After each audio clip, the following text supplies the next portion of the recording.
चलिए, नमस्कार प्यारे साथियों, कैसे हैं आप लोग? उम्मीद है आप सभी बहुत ही बेहतरीन, शानदार, जिंदाबाद, जबरदस्त और एक नई उम्मीद के साथ क्लास के साथ जुड़े होंगे। तो जल्दी से एक बार क्लास के साथ जुड़ जाएं ताकि आज की इस कक्षा की हम विधिवत रूप से शुरुआत कर सकें। ओके, बताएं सब कैसे हैं?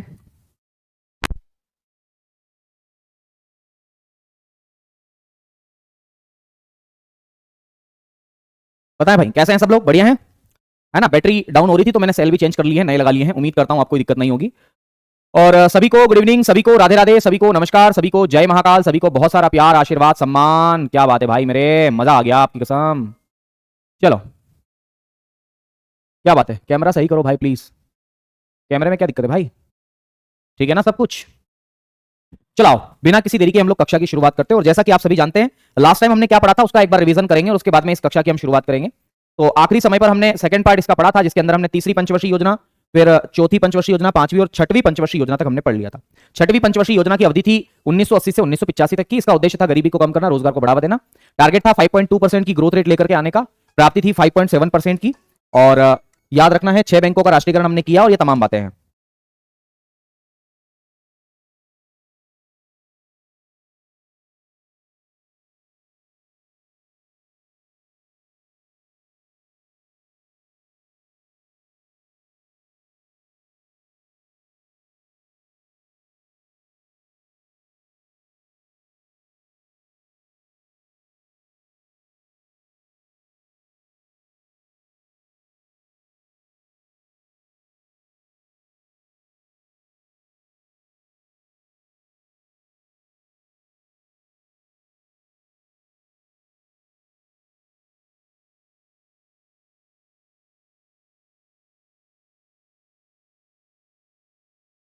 चलो, तो हम लोग अब अगला हेडिंग डालेंगे 7वीं पंचवर्षीय योजना के बारे में। तो हेडिंग है मेरी 7वीं पंचवर्षीय योजना या 7th 5 year plan. 7th 5 year plan, 7वीं पंचवर्षीय योजना के नाम से आप इसे जानते हैं, है ना? क्या बोलेंगे इसे? 7वीं पंचवर्षीय योजना। और 7वीं पंचवर्षीय योजना की अवधि क्या है? अगर अवधि आपसे पूछी जाए तो क्या जवाब दोगे? तो मेरे दोस्त 1985 से लगा करके 1990 तक, 1985 से लगा करके 1990 तक का जो समय काल है वो 7वीं पंचवर्षीय योजना को लेकर के है ना? कौन सी योजना को लेकर के है? 7वीं पंचवर्षीय योजना को लेकर के। अब मैं आपको बता दूं कि 7वीं पंचवर्षीय योजना का उद्देश्य क्या है। इसका उद्देश्य या हम बोले ऑब्जेक्टिव क्या है मेरे साथियों? तो याद रखना, इसका ऑब्जेक्टिव है खाद्यान्न उत्पादन को बढ़ावा देना। खाद्यान्न उत्पादन को बढ़ावा देना, खाद्यान्न उत्पादन को बढ़ावा देना। दूसरा, गरीबी को कम करना, गरीबी को कम करना। और लिखेंगे रोजगार को बढ़ावा देना, इंप्लॉयमेंट को बढ़ावा देना, रोजगार को बढ़ावा देना। ये मेरे साथियों कौन सी पंचवर्षीय योजना की अवधि का समय है? तो याद रखना ये 7वीं का है ना? 7वीं के बारे में इतनी बात है। 7वीं पंचवर्षीय योजना में हमने लक्ष्य कितना रखा था? लक्ष्य का मतलब है टारगेट। 7वीं में हमने टारगेट कितना रखा था? तो टारगेट था हमारा 5% की ग्रोथ रेट लाना। भाई हमने कितना टारगेट रखा था कि 5% की ग्रोथ रेट हम लेकर के आए। ओके, फिर हमने कितना इसमें प्राप्त किया? हमने प्राप्ति कितनी की इसके अंदर? तो याद रखना हमने जो प्राप्ति की है वो की है मेरे दोस्त 6% की प्राप्ति की है। 6% की हमने इसमें प्राप्ति की है। 6% की प्राप्ति हमने इसमें की। हमने प्राथमिकता किसको दी थी मेरे साथियों? इस 7वीं पंचवर्षीय योजना में हमने प्राथमिकता किसको दी थी? प्रायोरिटी। तो हमने प्राथमिकता दी थी मेरे साथियों आधुनिकीकरण को। आधुनिकीकरण, आधुनिकीकरण, मॉडर्निफिकेशन आप इसे बोलेंगे, मॉडर्निफिकेशन। आधुनिकीकरण को बढ़ावा देना, आधुनिक सुख सुविधाओं को देश के अंदर अपनाना, इसी को बोलते हैं आधुनिकीकरण। क्या बोलते हैं इसको? आधुनिकीकरण बोलते हैं। दूसरा हम लिखेंगे अवसंरचना को बढ़ावा देना। अवसंरचना का मतलब समझते हो? इंफ्रास्ट्रक्चर को बढ़ावा देना। अवसंरचना, इंफ्रास्ट्रक्चर, इंफ्रास्ट्रक्चर को बढ़ावा देना, अवसंरचना को बढ़ावा देना। या हम इसको बोल सकते हैं कि इंफ्रास्ट्रक्चर को बढ़ावा देना, है ना?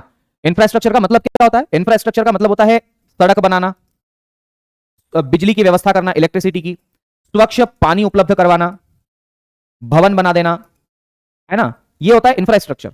जैसे अगर मैं आपको यहां पढ़ा रहा हूं, अगर लाइट पर्याप्त आ रही है, कोई दिक्कत नहीं है, तो मैं बोलूंगा इंफ्रास्ट्रक्चर अच्छा है। अगर ये जहां पर आपका स्टूडियो बना हुआ है, ये रूम अच्छा है, तो हम बोलेंगे इंफ्रास्ट्रक्चर अच्छा है। तो इंफ्रास्ट्रक्चर का मतलब होता है बिजली, सड़क, पानी। और इंफ्रास्ट्रक्चर अच्छा होता है, इंफ्रास्ट्रक्चर मजबूत होता है तो किसी भी देश की इकोनॉमी का डेवलपमेंट भी जल्दी से होता है। ओके, अब इस समय अवधि में देखें आप 1985 से 1990 में क्या क्या घटनाएं हुई। मैं ध्यान कर पा रहा हूं कि 1988 में सेबी की स्थापना की गई है, securities and exchange board of India. SEBI की स्थापना 1988 को की गई है ना? पता है ना आपको? और 1988 को ही एनएचबी, इसके बारे में मैं पढ़ा चुका हूं, नेशनल हाउसिंग बैंक, इसकी स्थापना भी की गई है। 1988 को, ठीक है, इसकी स्थापना भी की गई है। और जहां तक मैं याद कर पा रहा हूं 1985 में मेरे साथियों एक आवास योजना चली थी जिसे वर्तमान में प्रधानमंत्री आवास योजना बोलते हैं, और उसका उस समय नाम था इंदिरा आवास योजना। तो अगर आपसे यह सवाल पूछा जाए कि इंदिरा आवास योजना जो है उसकी शुरुआत कब की गई थी, तो 1985 में की गई थी, 1985 में। तो ये कुछ बातें हैं जो कि 7वीं पंचवर्षीय योजना से संबंधित है, जरूर आप लोग है ना याद रखिएगा इसके बारे में, ठीक है। चलिए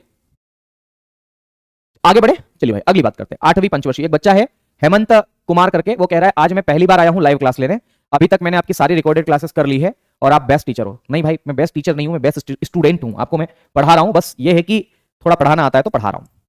अब 7वीं के बाद में हम देखें 1990, अब ना हम अगली पंचवर्षीय योजना बना नहीं पाए। क्यों नहीं बना पाए, क्या कारण था वो भी मैं बताऊंगा। अब हम पंचवर्षीय योजना नहीं बना पाए, इसकी जगह हमने बनाया वार्षिक योजना, एनुअल प्लान को अपनाया। तो याद रखना 7वीं के बाद हमने वार्षिक योजना को अपनाया, और वार्षिक योजना को आप लोग बोलते हैं एनुअल प्लान। क्या बोलते हैं, एनुअल प्लान के नाम से आप इसे जानते हैं, एनुअल प्लान। वार्षिक योजना का मतलब क्या है, एनुअल प्लान। और ये एनुअल प्लान हमने 2 सालों के लिए अपनाया था, 1990 से लगा करके 1992 तक, 1990 से लगा करके 1992 तक मेरे साथियों ये प्लान हमने अपनाया था। ओके, ये प्लान हमने अपनाया था। कोई दिक्कत यहां तक किसी को है ना, कोई दिक्कत यहां तक बताओ, नहीं ना।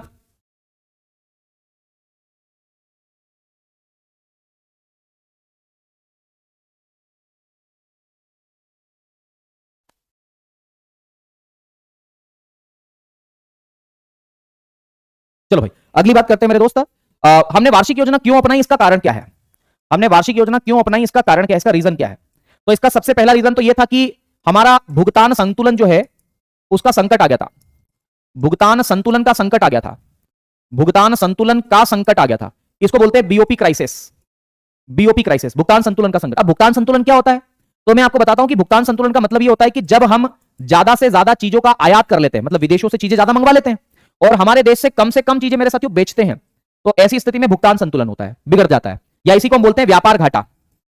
व्यापार घाटा हो जाता है हमारा, व्यापार घाटा हमारा ज्यादा हो जाता है, ठीक है। एक पहला कारण तो यह था। इसका दूसरा कारण था कि हमारा जो विदेशी विनिमय भंडार है वो भी कम हो गया था। कम क्या हो गया था, लगभग समाप्ति की कगार पे ही था। तो विदेशी विनिमय भंडार, विदेशी विनिमय भंडार, इसको बोलते हैं हम फॉरेक्स। क्या बोलते हैं इसको, फॉरेक्स। ये हमारा क्या हो गया था, कम हो गया था। तो हमारा जो विदेशी विनिमय भंडार है वो भी क्या हो गया था, कम हो गया था। आगे बात समझ में, ये दूसरी समस्या थी। फिर इसी वार्षिक योजना में हमने मेरे साथियों एक नीति अपनाई थी जिसे बोलते हैं नई आर्थिक नीति। नई आर्थिक नीति अपनाई थी हमने, नई आर्थिक नीति, और इसको अंग्रेजी में बोलते हैं न्यू इकोनॉमिक पॉलिसी। ये नई आर्थिक नीति 1991 में अपनाई थी। ये क्यों अपनाई थी, क्या कहानी इसके पीछे, वो सब अभी बताता हूं। चलो अगला हेडिंग डालते हैं नई आर्थिक नीति के बारे में। तो मैंने हेडिंग डाला है नई आर्थिक नीति, नई आर्थिक नीति, और इसको हम लोग बोलते हैं न्यू इकोनॉमिक पॉलिसी। और ये कब की नीति है, 1991 की नीति है।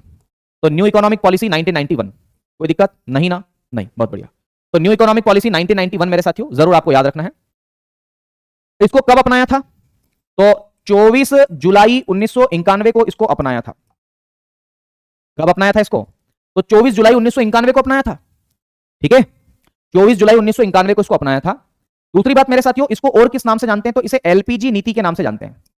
एलपीजी नीति इसका अन्य नाम है, एलपीजी नीति इसका अन्य नाम है। और इसमें अब पूछा जाता है सवाल कि एल का मतलब क्या होता है, तो एल का मतलब होता है लिबरलाइजेशन, लिबरलाइजेशन, जिसे हम हिंदी में बोलते हैं उदारीकरण।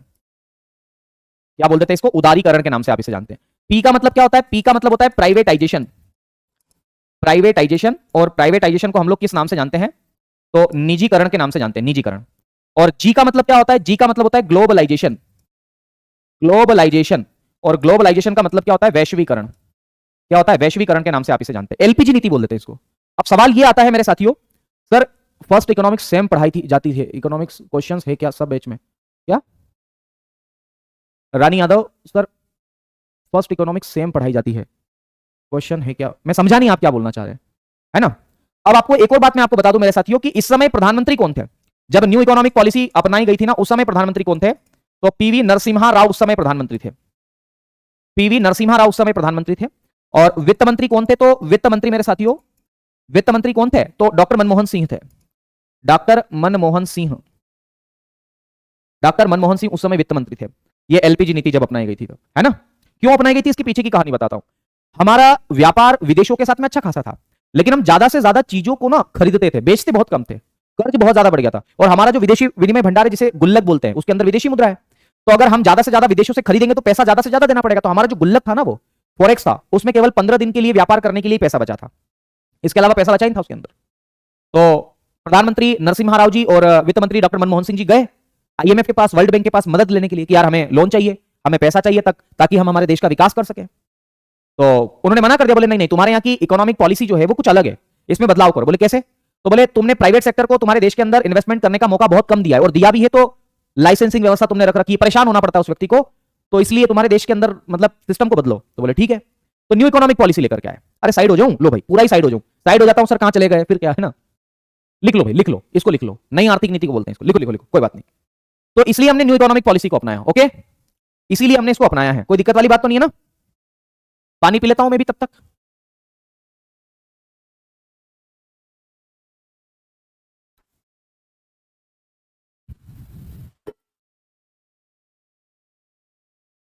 बड़े आगे बढ़े, चलो अब हम अगली पंचवर्षीय योजना के बारे में पढ़ेंगे, जो कि है 8वीं पंचवर्षीय योजना।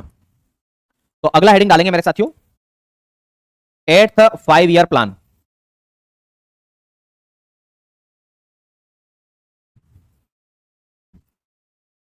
आठवीं पंचवर्षीय योजना। अब 8वीं पंचवर्षीय योजना की अवधि की अगर मैं बात करूं तो 1992 से लगा करके 1997 तक, भाई 5 सालों के लिए थी ये योजना, ठीक है। और इस पंचवर्षीय योजना में मेरे साथियों पहली बार नई आर्थिक नीति को लागू किया गया था, ठीक है। तो इसमें लिखेंगे पहली बार न्यू इकोनॉमिक पॉलिसी 1991 को लागू किया। सवाल आ सकता है कि कौन सी पंचवर्षीय योजना में पहली बार न्यू इकोनॉमिक पॉलिसी को लागू किया? तो 8वीं में लागू किया। दूसरा मेरे साथियों, इसका लक्ष्य कितना था? लक्ष्य मतलब टारगेट। और तीसरा, इसकी प्राप्ति कितनी थी? क्योंकि सवाल तो यहां से भी आते हैं और अच्छे से आते हैं, धूम धड़ाके से आते हैं, तो हमें तो पढ़ना ही पड़ेगा मेरे साथियों। तो इस 8वीं पंचवर्षीय योजना में जो लक्ष्य रखा गया था वो लगभग 5.6% का रखा गया था, 5.6% का। तो याद रखना, लक्ष्य हमने रखा था 5.6% का, प्राप्ति हमने की थी मेरे साथियों 6% की, कि इतना हम लोग अचीव कर पाएंगे मेरे दोस्त, ओके। और इसका जो उद्देश्य था वो क्या था? तो इसका उद्देश्य था मेरे साथियों इंफ्रास्ट्रक्चर को बढ़ावा देने का। इंफ्रास्ट्रक्चर, वही इंफ्रास्ट्रक्चर को हम अवसंरचना या अधोसंरचना भी बोल सकते हैं। तो इंफ्रास्ट्रक्चर का मतलब है अधोसंरचना, अधोसंरचना को बढ़ावा देना, मतलब वही सड़क बनाना, बिजली की अच्छी व्यवस्था करना, है ना, स्वच्छ पानी उपलब्ध कराना, वो सब चीजें। अगर आप इस पंचवर्षीय योजना में देखें, टारगेट का मतलब है कि हम देश की जीडीपी को इतने परसेंट तक ले जाएंगे, जीडीपी का इतना परसेंटेज हम प्राप्त कर लेंगे, ठीक है। बहुत बढ़िया सर, क्लास नहीं चल रही है, क्यों?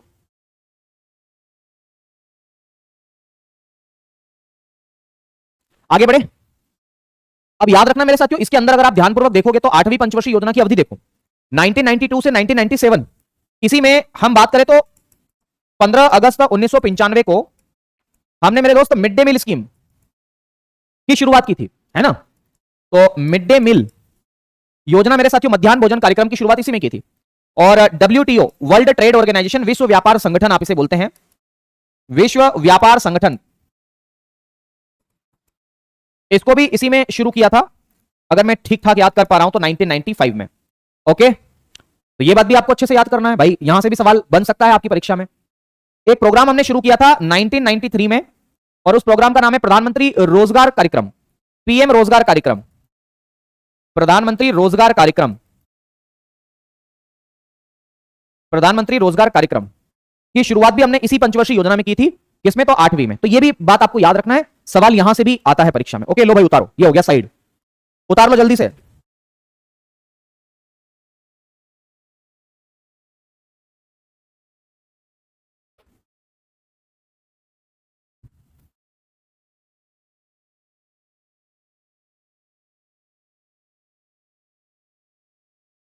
उतार लिया?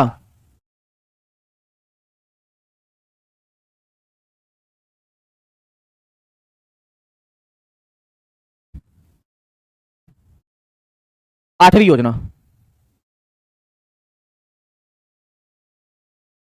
चलो एक और बात लिखेंगे।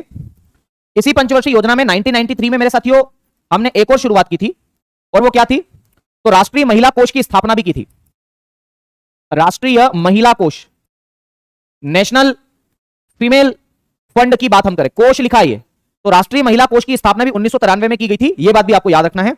और इसी पंचवर्षीय योजना में मानव संसाधन पर बल दिया गया था। तो मानव संसाधन विकास पर बल दिया गया था। क्या लिखेंगे? मानव संसाधन विकास पर बल दिया गया। यहां पर लिख दूं, मानव संसाधन विकास, ह्यूमन रिसोर्सेज डेवलपमेंट पर बल दिया गया था।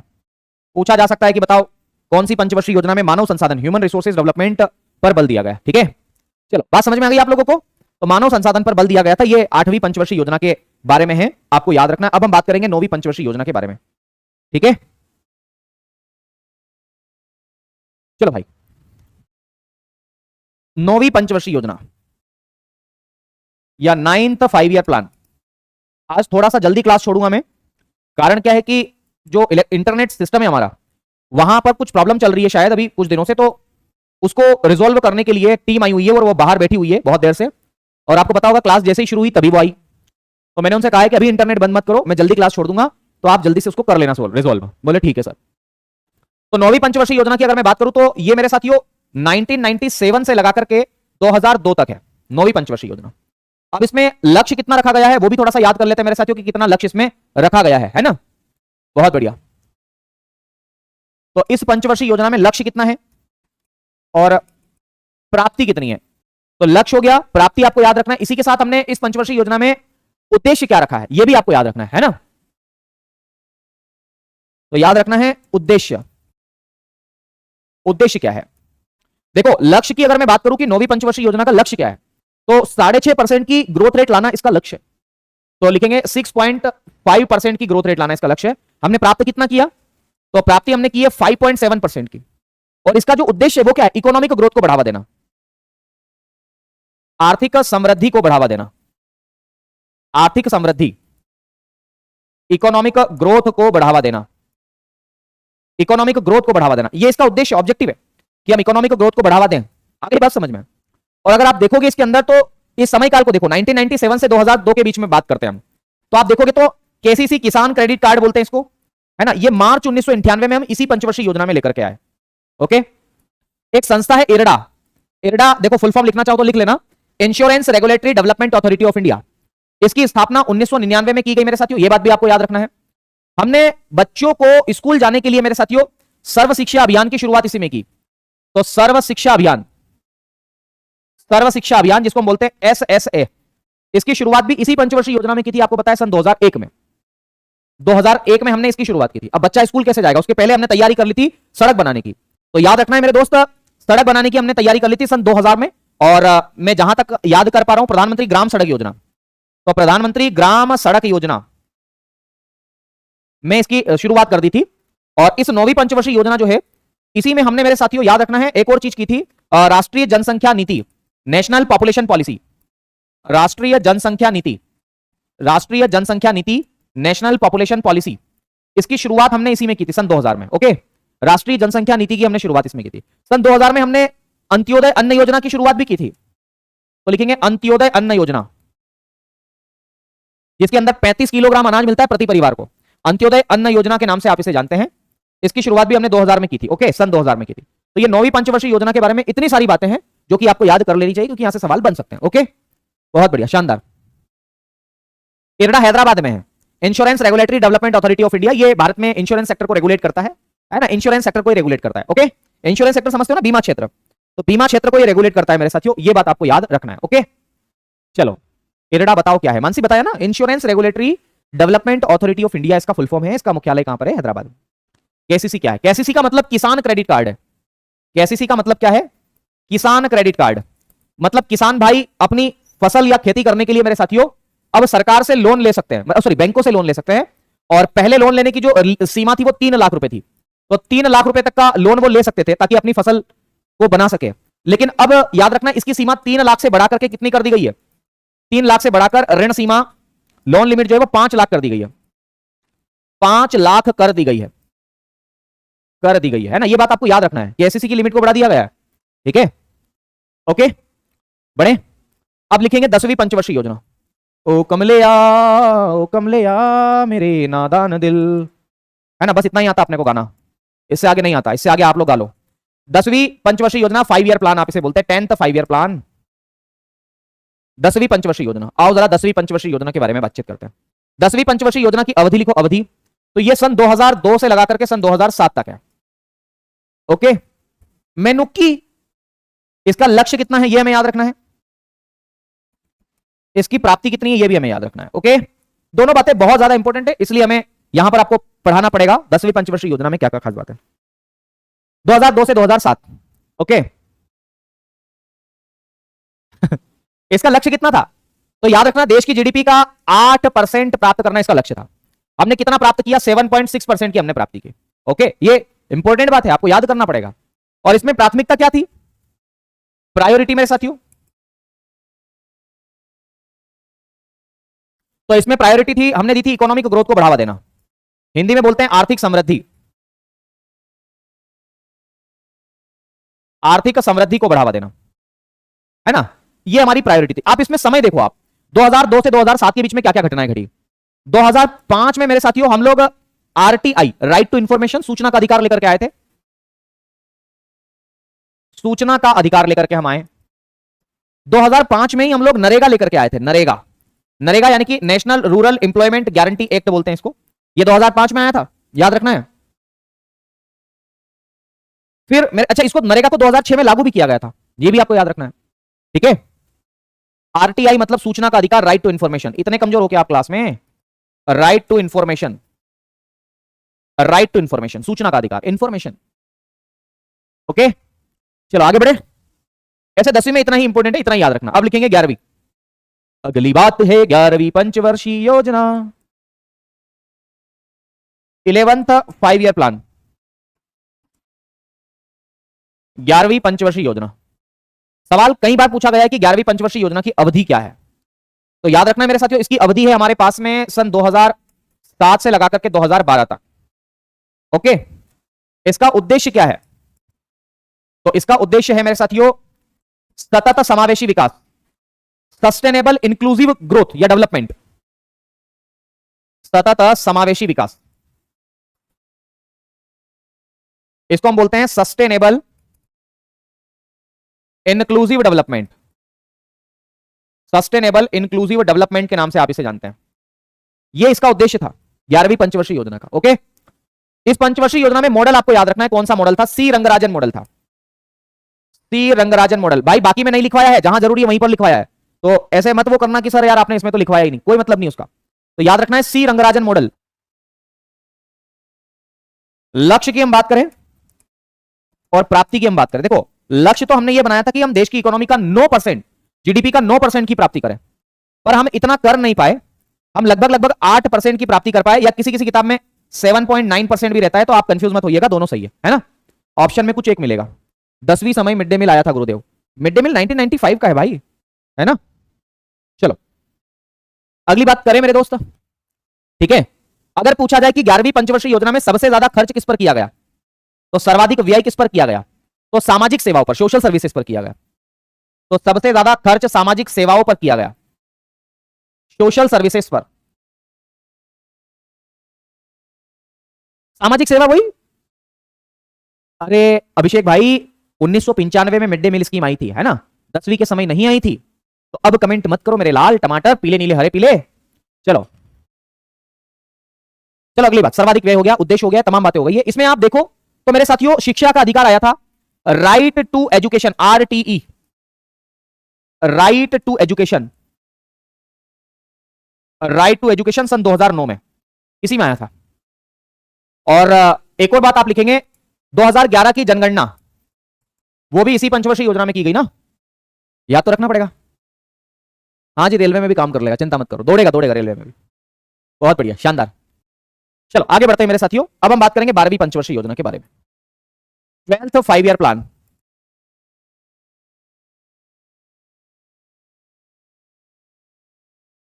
बारहवीं पंचवर्षीय योजना, 12th 5 ईयर प्लान, और इसकी समय अवधि हम देखें तो 2012 से 2017 तक मेरे साथियों ये पंचवर्षीय योजना थी।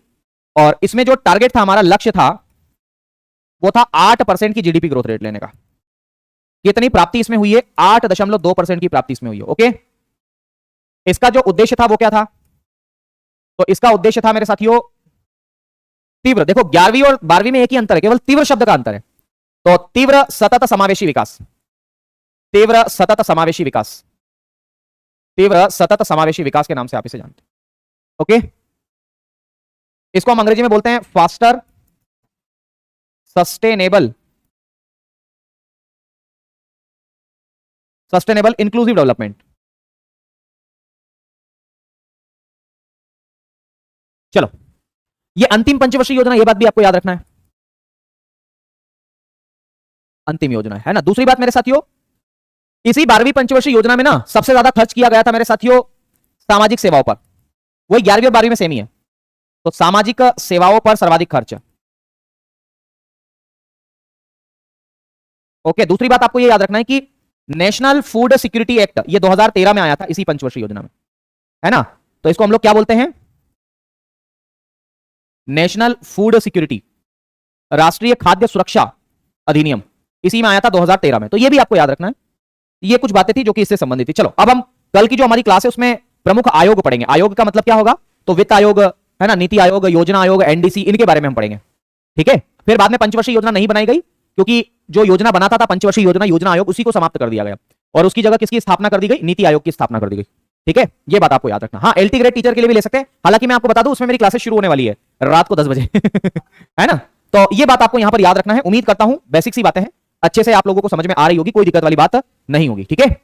तो फिर आज के लिए इतना ही करते हैं मेरे दोस्त। अब मैं क्लास जल्दी क्यों छोड़ रहा हूं, उसका कारण मैंने आपको बता दिया कि इंटरनेट कनेक्शन जो है हमारा वो रिजॉल्व हो रहा है ना। तो इस वजह से आपकी जो क्लास है मैं थोड़ा सा मुझे जल्दी छोड़ना पड़ रही है। जब स्टार्टिंग मैंने की थी ना क्लास की, तब भी टीम का फोन आ गया था मेरे पास में, मतलब ये रिजॉल्विंग टीम का फोन आ गया था कि सर इंटरनेट बंद करना पड़ेगा। मैंने उनसे रिक्वेस्ट की, मैंने कहा देवता मत करो, अभी क्लास चल रही है ना। तो अभी मैंने रुकवा दिया था, पर मैं अब चाह रहा हूं कि अब वो हो जाए इंटरनेट कनेक्शन रिजॉल्व, तो अच्छा रहेगा, है ना, क्योंकि अभी मेरी 7 बजे भी क्लास है। तो फिर आज के लिए इतना ही करेंगे। ओके, चलो भाई, नमस्कार, शुक्रिया, धन्यवाद, जय महाकाल, राधे राधे, खूब सारा प्यार और सम्मान, जो भी आप कहें मेरे साथियों। आप मेरे भाई बहन हैं और जल्दी से यार वर्दी लेकर के आओ, मजा आएगा, कुछ आनंद करेंगे। रिकॉर्डेड क्लास है नीलम, बड़ा अच्छा कमेंट है आपका, है ना। चलिए, नमस्कार, धन्यवाद, शुक्रिया।